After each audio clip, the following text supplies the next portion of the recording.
I'm back with another TV review video for y'all, and in this one I'm going to be taking a look at Sony's newest full array LED model, the X90L, in the 65-inch size. I hope to answer if it deserves a place in your home and if you should consider purchasing it for yourself. Now, to me, this might be the most exciting TV that is being released this year because I think it checks a lot of boxes for a lot of folks, making the X90L one of 2023's best choice TVs that are going to be available this year. The X90L is Sony's premium full array LED model that is considered a mid-range Sony TV that sits below their mini LED, the X93L, which is a carryover of the X95K, and above their entry-level LED model. So this is kind of hitting that sweet spot without costing you a ton of money. The X90L has availability in a bunch of different sizes, ranging from 55-inch all the way up to a massive 98-inch size. In this video, I'm going to be looking at the $1,500 65-inch version.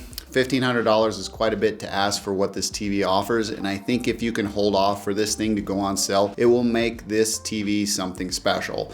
Because if this 65-inch was around $1,100 or $1,200 range, the X90L is a must-buy in my opinion. But as is tradition with almost all TV launches of that year, they always launch at a premium. Before we get into this video, if you're looking to make a purchase of this TV now and you want a quick down and dirty, just do it. You'll love the image the X90L produces for low bit rate signals that your cable provider produces for you. It's a killer sports TV. It offers a pretty fantastic gaming experience and brings quite a bit of solid movie watching options to the table for you. Yes, there's blooming and you won't get the inky blacks. The brightness could be better and it's a little too expensive at the time of this video. When this TV goes on sale, buy it. You will not regret it, I promise you. Oh, and if you're a Costco member, buy the X90CL from them because you get 15 Bravia Core movie credits, 3 additional years of warranty coverage, and a fully backlit premium remote for the same price as any of the other retailers that are offering the X90L. So there's a lot of value in the Costco membership way, and if you bought the X90CL, I think you would be even happier. All right, so I want to start this video off by talking about the TV's design because the X90L has seen a significant overhaul on its aesthetic. It looks considerably more premium than last year's model, the X90K, which sounds silly, but was one of the primary reasons I didn't buy the X90K last year when it went on sale. The X90K had a very mid-range feel and vibe with the large use of plastics in the build, but the X90L levels that up with a slim aluminum design. It looks like they took the X90K chassis and slapped the X90L internals inside of that body. It's a beautiful looking TV with Sony's one slate minimalist design that has very small bezels and no significant branding on the front of the TV. The front of the TV looks crazy good, and the only thing you focus on is the content that you're watching on it. The legs are super nice, and they've been upgraded to aluminum wedges that are extra slim. You can't stand a leg up on its own because it's like a knife. It looks really, really good. The X90L is an impressive TV, and it feels like a much more premium design, and I really, really like how sturdy it feels. It's just a great looking TV. Before we get any further into this video, let's hop over to my unboxing and setup experience. All right, so let's get into the unboxing experience of the Sony X90L. The Sony X90L is packaged really nicely with these cardboard edgings, so you're really not gonna get squished or anything like that in transit. Then you got one foot here and another foot over here. Substantial footing, and it's really nicely designed. They're both really heavy. I'm not gonna be using them in my setup because I have a wall mount ready to go, but we'll take a closer look at these as soon as we get further into the box. And in the middle, there's more crush-proof cardboard. So setup instructions, the remote, power cable. The power supply is built into the TV with a power cable, so I really like that. Batteries and some screws and regulatory information. Sony does a good job of packaging their TVs because they include these clips. They're just a little bit more hidden on the X90L. They're within the cardboard, and you just pull it out. These cardboard clips are on both sides. Oops. Front of the TV, this nice foam. Here are all the ports on the Sony X90L. So you get 2 USB-A here at the top. One is USB 3.0 and one is 2.0.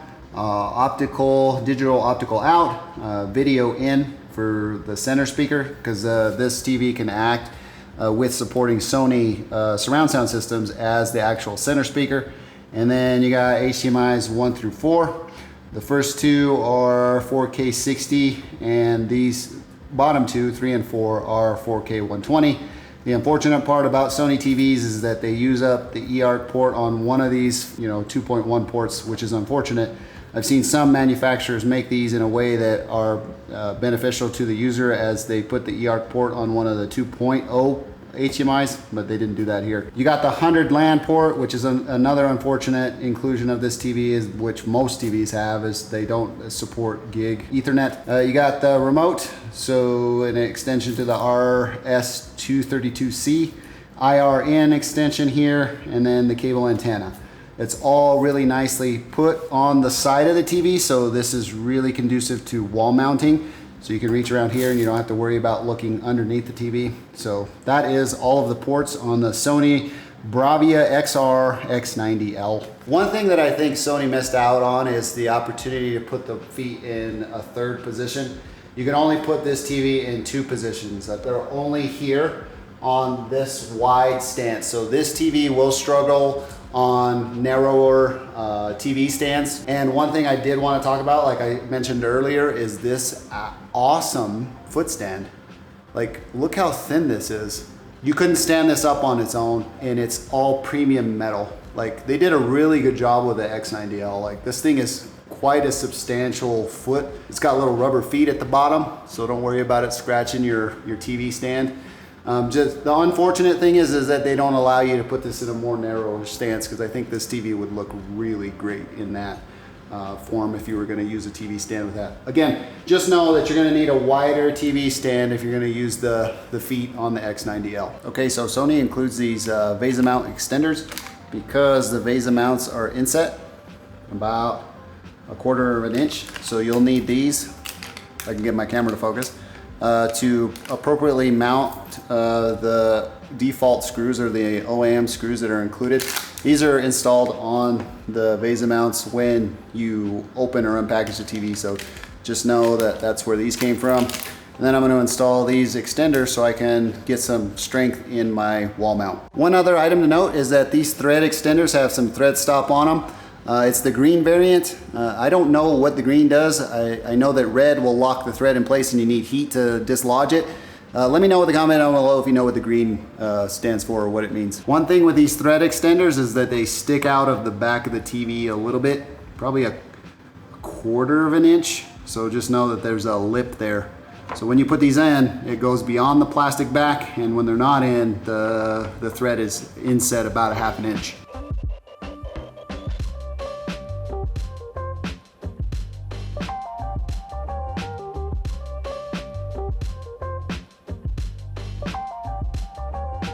Not only is it cardboard, it has some protective foam on the inside of it. Really nice touch, Sony.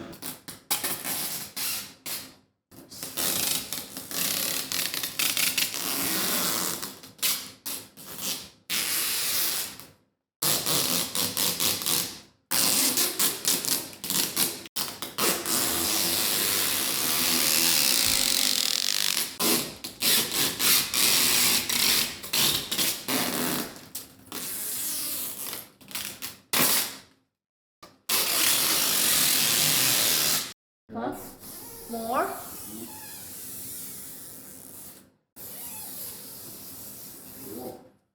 Power cable is at an angle. That's really nice. So when you plug it in, it's going to come down off the TV, just so you know. Here's the remote. It's not that quite a big of change from the K series of TVs, from what I've seen online and from what I've tested in store. I really like this condensed remote. It has the Bravia Core app, Netflix, Disney Plus, Prime Video, YouTube, and then Crunchyroll. No more are you having to deal with the number pad. I never used it on my A80J. If you're interested in a video on that, I'll leave a card right here so you can watch that if you want to check that out. So let's go ahead and get this TV powered on. One really nice feature is that you can choose to set it up as a basic TV.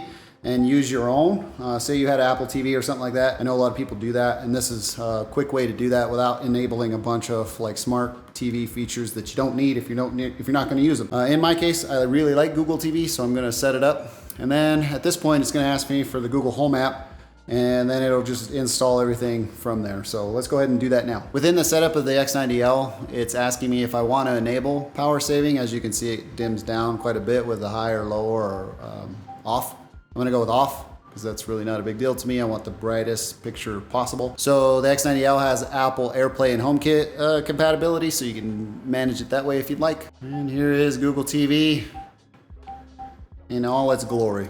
Well, that about does it for the unboxing experience, so let's hop back into this review. One thing I like to do is test the difference between the internet speeds utilizing one of these Ethernet to USB 3.0 adapters. I know there's a lot of question around why I do this. It's primarily I like to have instant access to online driven content. Let's test this out and check the difference between utilizing an adapter like this, which I'll leave linked in the description of the video if you want to do something similar to this setup, and the standard Ethernet port on the back of the Sony X90L.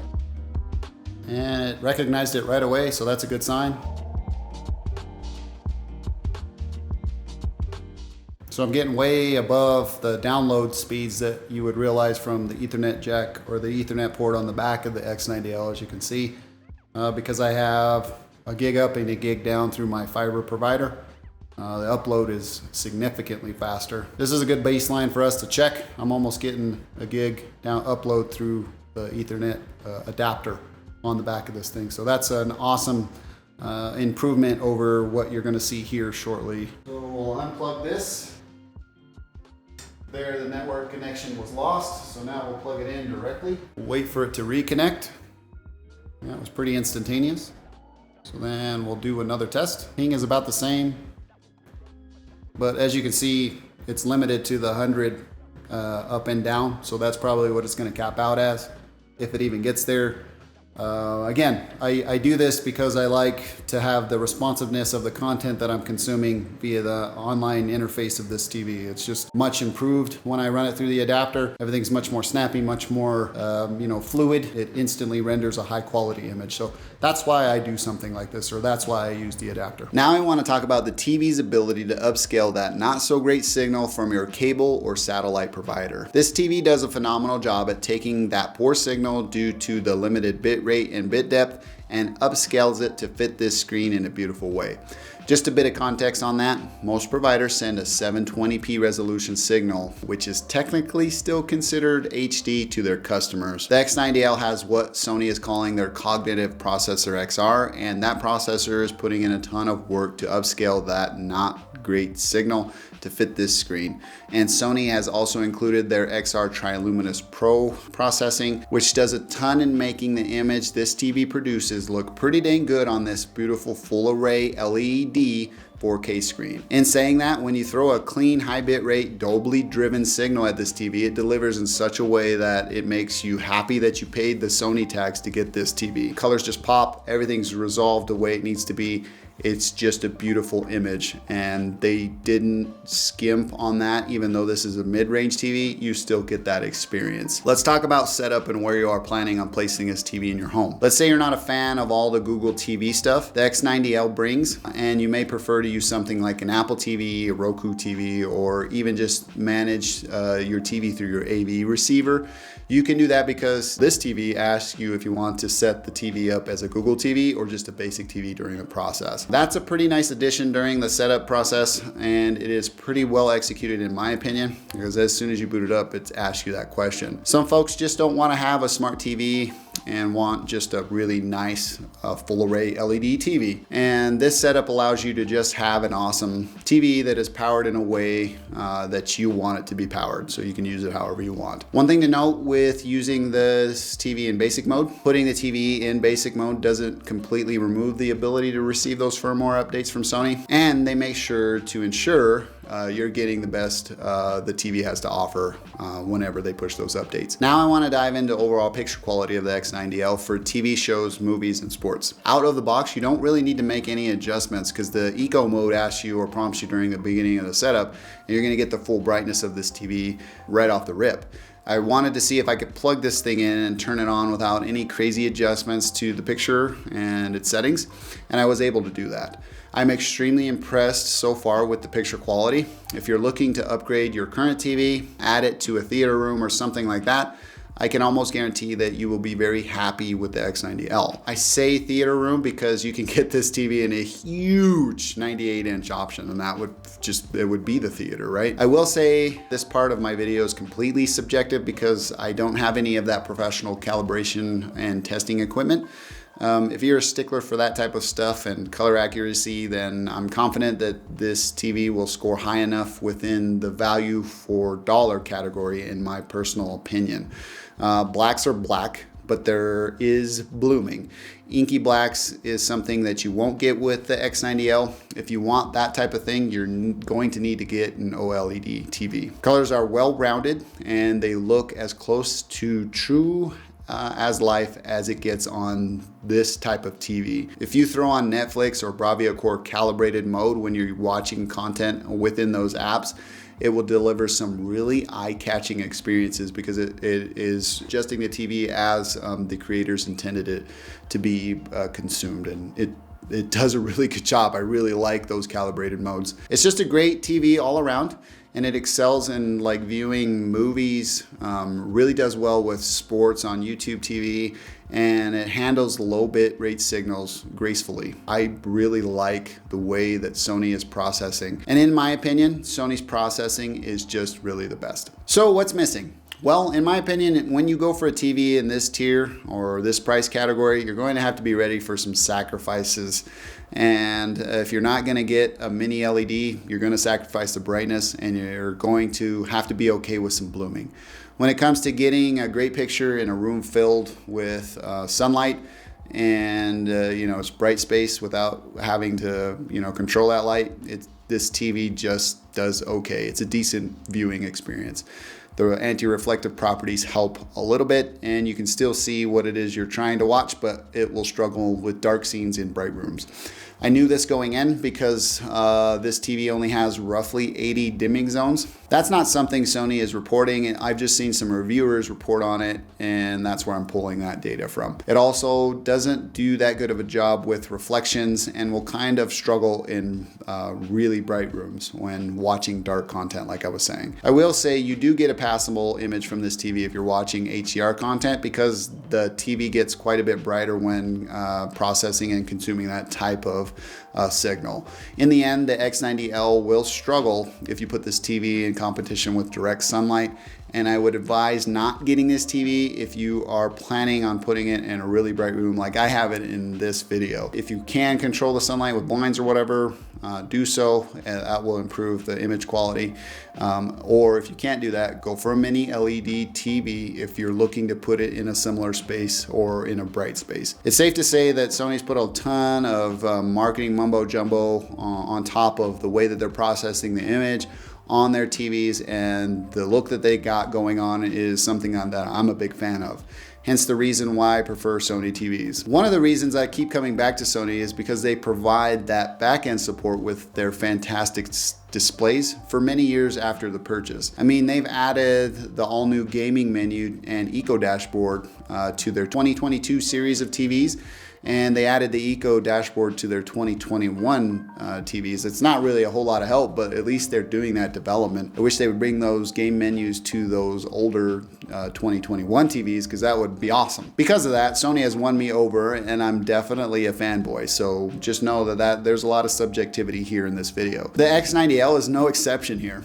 Even with its flaws, the new cognitive processor XR, the XR contrast booster, the XR clear image, and the XR Triluminous Pro features of the TV brings scenes to life right before your eyes. All of this processing intelligence is definitely a marketing magic that actually works, and there is some real power behind the processing, and I see the system making all the right decisions real time to make my viewing experience the best it can possibly be. That sounds completely like marketing mumbo jumbo that I'm sharing with you, and when I wrote this script, I reread that back to me and I was like, man, that sounds marketing, but that's a true statement. It's weird to say because it feels unreal, but the TV exposes detail where your eye is drawn to on the screen, and the image isn't getting over processed, over sharpened or anything like that. Even with the poorest quality of signals, it works like magic, and the magic is actually a tangible viewing experience. It's awesome. I love it.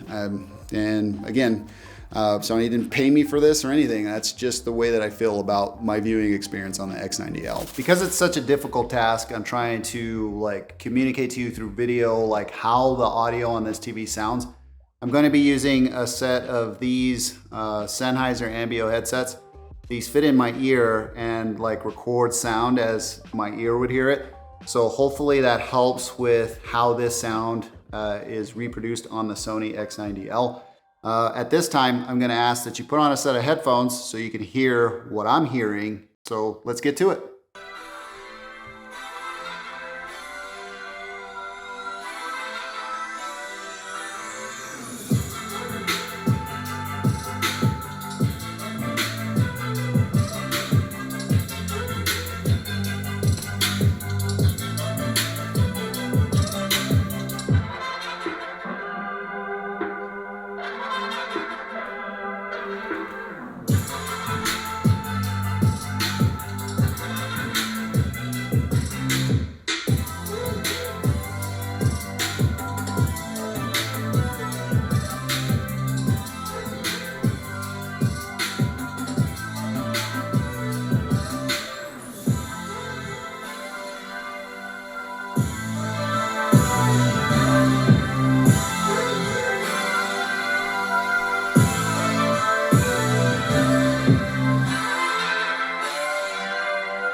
Let's talk about motion and gaming. As far as motion goes, this is almost as good as it can get with a full array LED TV. The X90L has Sony's new gaming menu that is a really nice addition to the TV's experience because I am a casual gamer. The X90L is being marketed as perfect for PlayStation 5, and I have no complaints, and I have to agree with that statement. As a whole, the X90L handles TV, movies, gaming, and sports really well, and they look fantastic on this TV. It produces sparkling highlights, strong shadow detail, and awesome response in gaming refresh rates, and the phenomenal color across the board of all those experiences. It's awesome. The bad news is the X90L only has two HDMI 2.1 ports that can support the next gen console. So if you have an Xbox or whatnot, you can do the same here. And the latest PC graphics cards. One of those ports acts as the eARC port, I wish Sony would just eat up one of the HDMI 2.1 ports for the eARC, you know, leaving users with at least two 2.1 ports, leaving users with at least two 2.1 ports like some other manufacturers doing. TCL, I see you. The X90L has VRR and ALLM out of the box. Their 2021 series TVs, I think there was a whole debacle of them not pushing it to those models out of the box. Those came at a later update. The VRR brings the best out of PlayStation 5 and makes the games extremely immersive for the games that take advantage of that feature. Games feel real and the experience is so smooth and enjoyable. I tend to forget that I'm getting smoked by a bunch of blonde bang, chubby cheeks, sweaty kids in Warzone because the screen is just so immersive and awesome. I love gaming on this TV. My kill cams are in the most vivid of detail and refreshed as fast as possible, and I get to review my mistakes. VRR gaming at 4K 120 Hertz makes me wonder how I ever could have games in the past at a lesser quality. One thing that's really awesome about this is the game menu. The added tools and crosshair support has made me a better player at FPS type games. I don't think I could ever go back to not having a crosshair on my TV after having had it on this one. It's just awesome. I love it. So let's talk about purchasing and getting this TV in your home. Since this is TV's newest model, you're going to have to wait for the sales to pop up if you want to get a discount on it. I got this 65-inch from Amazon for its full price, so roughly $1,600 with tax. I felt like I spent a little bit too much on this TV, but I wanted to be on the bleeding edge of having the latest and greatest from Sony. So this is where I'm going to offer some personal purchase advice. And I'm going to tell you to wait until the price of this TV comes down a little bit. I think it's a must buy at $1,100 or $1,200, and hopefully they drop it even below that for the 65-inch, that is. And again, if you're a Costco member and you want this TV right now, buy the X90CL. There's a lot of added value there. If history is any indicator, I'm sure it'll go on sale this holiday season, and it's something you should consider purchasing if you're looking for a solid TV. In closing, this TV is absolutely gorgeous, and Sony's processing paired with Google TV makes it one of my favorite TVs in recent memory. It performs well, it's super responsive, and it looks aesthetically awesome on my wall. It has a beautiful display that delivers the best picture across a plethora of different types of content, and I just love this thing. Gaming, fantastic. Watching sports, just awesome. Watching random TV shows from the cable satellite provider, fantastic. You'll love this TV. Before I close, I have nothing to disclose. I purchased this TV with my own hard-earned cash with the support of you guys out there using my affiliate link. So thank you for that. If you're interested in pricing and availability, it will be linked in the description. Full disclosure, those are my affiliate links. So if you make purchases through them, it helps support content creation here on this channel without costing you anything in addition to your current order. And it allows me to do videos like this. Well, that about does it for me in this one. If you enjoyed this video, please feel free to give me a thumbs up. If you didn't, you know what to do. Thank you for taking the time to watch. I'm Tomas, and I will catch you in the next one.